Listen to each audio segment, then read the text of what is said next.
Pakistan announced its 5-year plan uh, in 1956, while China, if we talk about China, China announced its first 5-year plan in 1953.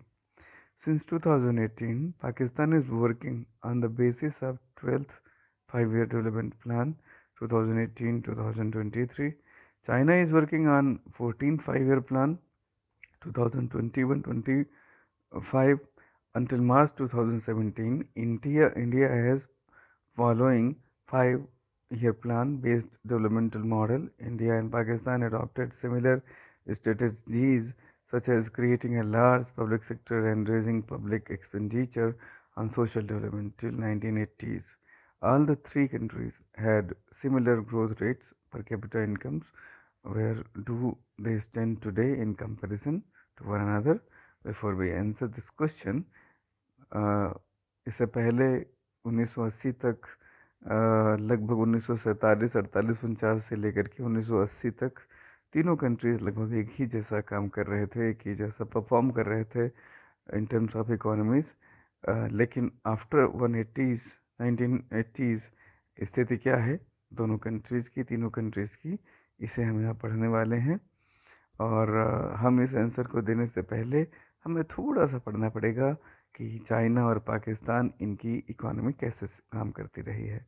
तो after the establishment the people's republic of China under one party rule, China में केवल एक ही party का शासन है, कोई दूसरी party नहीं है। वही पार्टी हर 5 साल बाद इलेक्शन लड़ती है और जीत भी जाती है। तो all there is only one party rule.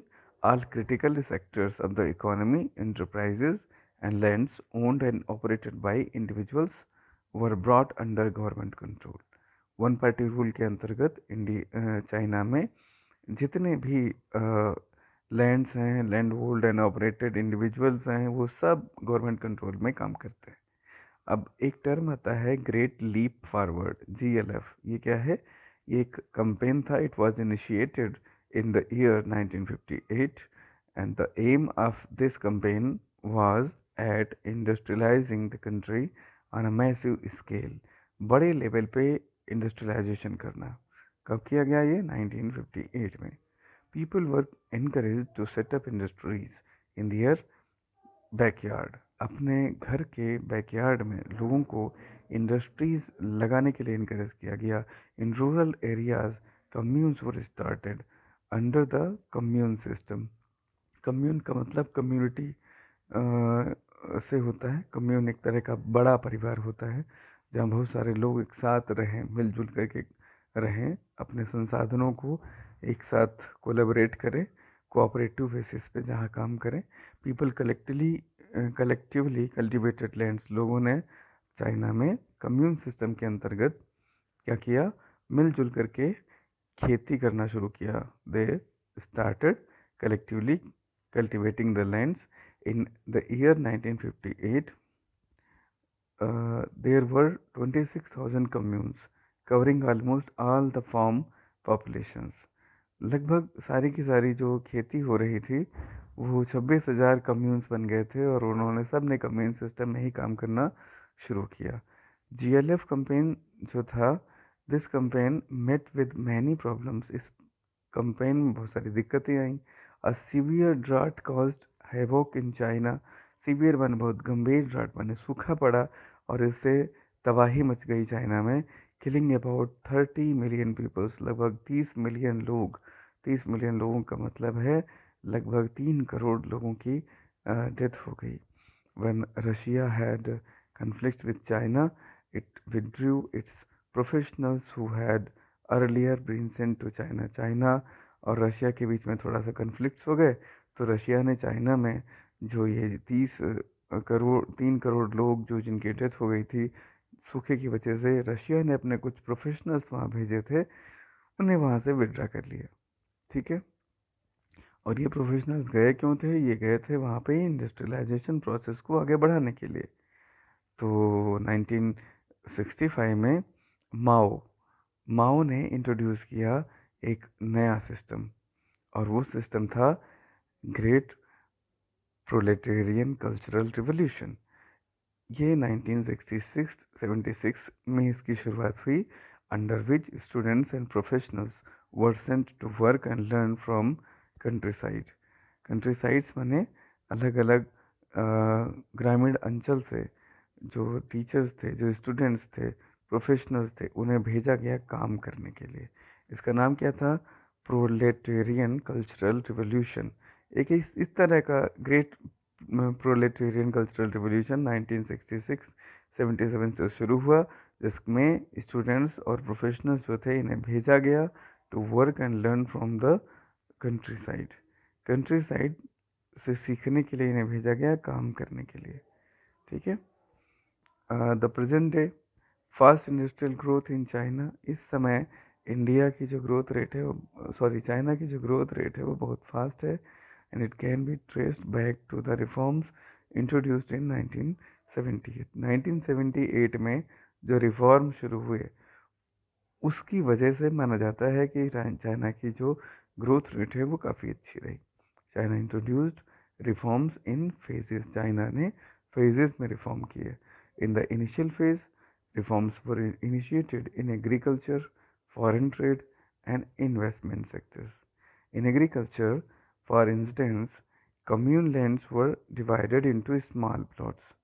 अब यहाँ जो रिफॉर्म हुए, जो कम्यून सिस्टम चल रहा था 1958 में, वहाँ से सुधार किए गए, और 78 में ये जो सुधार हुए इसमें क्या देखा गया? इसमें जो कम्यून सिस्टम थे, कम्यून लैंड थी, उनको स्मॉल प्लॉट में बांट दिया गया, which were allocated for use not ownership.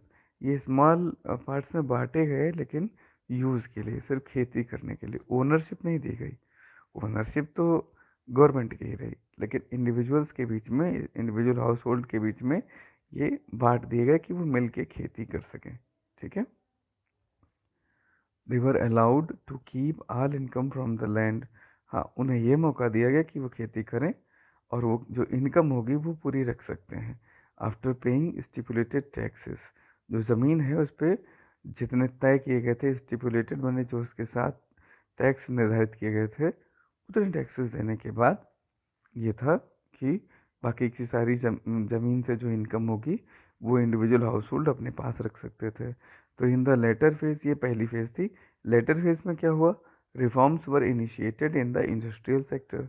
तो पहले तो एग्रीकल्चरल रिफॉर्म कर लिए गए पहले फेज में। सेकेंड फेज में चाइना में इंडस्ट्रियल सेक्टर में रिफॉर्म किए गए। इसमें क्या हुआ? Private sector firms in general and township and villages enterprises, those enterprises which were owned and operated by local collectives in particulars were allowed to produce। ऐसे लोगों को काम करने का मौका मिला जो इंडिविजुअली काम कर रहे थे, उनको बेसिकली शहरों में, कस्बों में जो इंटरप्राइजेस काम कर रहे थे उनको काम करने का मौका मिला। ठीक है। आप एक दृश्य देख सकते हैं। ये एक दृश्य है वाघा बॉर्डर का। ये गेट है वाघा बॉर्डर का, और हम ये इंडिया साइड से फ़ोटो ले रहे हैं। Wagah border is not only a tourist place but also used for trade between India and Pakistan. Wagah border है कहाँ पे? ये पाकिस्तान और चाइना का बॉर्डर है वाघा बॉर्डर। ठीक है। अच्छा, अभी तो हम चाइना की ही बात कर रहे हैं। तो ये जो सेकेंड फेज थी, इस सेकेंड फेज में क्या हुआ? At this stage enterprises owned by government known as state owned enterprises, which we in India call as public sector enterprises, were made to face competition। यानी कि अब जो प्राइवेट सेक्टर के लोग काम कर रहे थे उनको सामना करने का जो है मौका दिया गया कि वो कंपटीशन फेस करें। किसके साथ? वो कंपटीशन फेस करें गवर्नमेंट सेक्टर के जो इंटरप्राइजेस हैं उनके साथ। राइट। तो इसका मतलब क्या? This means fixing the prices in two ways. Farmers and industrial units were required to buy and sell fixed quantities of inputs.